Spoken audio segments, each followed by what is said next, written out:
Good afternoon అందరికీ. ఇది morning చేయాల్సిన టాపిక్. ఈరోజు కూడా కొంచెం టైం వరకైతే ఏదో అంబేద్కర్ జయంతి ఉంటే అది చేశాను. ఒకసారి చూడాల్సిన వాళ్ళు చూడండి.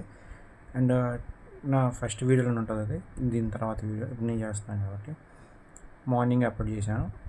నెక్స్ట్ టాపిక్లో వెళ్ళిపోతే నిన్న IPL match SRH versus Rajasthan Royals. నేను మీ ముందు ఇప్పుడు కామెడీ క్వశ్చన్ అడుగుతున్నాను. మొన్నటిదాకా వైభవ్ సూర్యవంశీ అన్ని రన్స్ కొడుతున్నాడు, ఇన్ని రన్స్ కొడుతున్నాడు నన్ను ఎత్తుకోదీశారు. మరి నిన్న అట్టర్ ఫ్లాప్. మరి నిన్న దానికి ఏమంటారు? ఖచ్చితంగా కామెంట్ చేయడం మాత్రం మర్చిపోమాకండి. నిన్న వైభవ్ సూర్యవంశీ అవుట్ అయిన తీరైతే నాకు చాలా ఏంటో అది విచిత్రంగా అనిపించింది. ఎప్పుడు పెద్ద పెద్ద బౌలర్స్ కూడా భయపడిన అతను హింజ్ బౌలింగ్లో వికెట్ సమర్పించుకున్నాడు. హింజ్ 4 వికెట్స్ తీశాడు. అండ్ అటు నుంచి వచ్చేసి సుజిత్ వచ్చేసి 4 వికెట్స్ తీశాడు. ఇషాన్ మలింగ ఎవరైతే ఉన్నారో అతను 2 వికెట్స్, మొత్తం 10 వికెట్స్ ఈ ముగ్గురు కలిపి తీశారనమాట. మరి దారుణంగా 155కి ఆల్ అవుట్ వాళ్ళు. ఆ జడేజా ఇంకో అతను ఎవరు లాక్కొచ్చారు కానీ ఫలితం లేదు. నిన్న దారుణంగా ఓడిపోయింది రాజస్థాన్ రాయల్స్. ఇప్పుడు దాకా అన్బీటబుల్ టీము నిన్న బీట్ అయిందనమాట.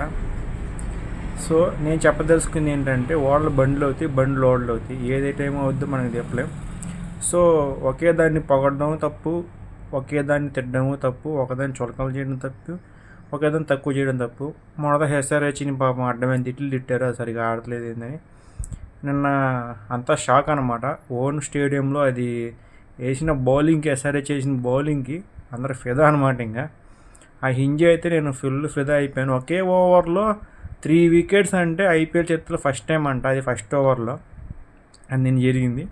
So I am feel very happy. ఎందుకంటే తెలుగు జట్టు అనమాట సన్ రైజర్స్ తీసుకోవడం, సన్ రైజర్స్ వాళ్ళు తీసుకున్నా, అది తమిళ వాళ్ళు తీసుకున్నా సరే కావ్య గారు నడపడం మాత్రం తెలుగు ఇండియా టీం కానీ నడుపుతున్నారనమాట. అంటే లైక్ హైదరాబాద్ టీం లాగా. సో నిన్న అయితే ఎస్ఆర్హెచ్ అయితే గెలిచింది. ఇప్పుడు ఎస్ఆర్హెచ్ 4 పాయింట్స్ అయితే ఉంది. రాజస్థాన్ రాయల్స్ యథావిధిగా అదే పాయింట్స్ అయితే ఉంది.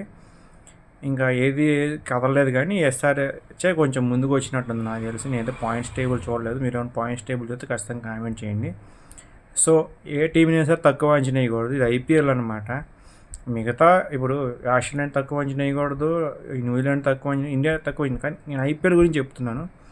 ఐపీఎల్లో ఏ టీం ఎలా రెచ్చిపోద్దో ఎప్పుడు ఎవరికి తెలియదు అనమాట. So thank you so much. జై Hyderabadi SRH team. Thank you.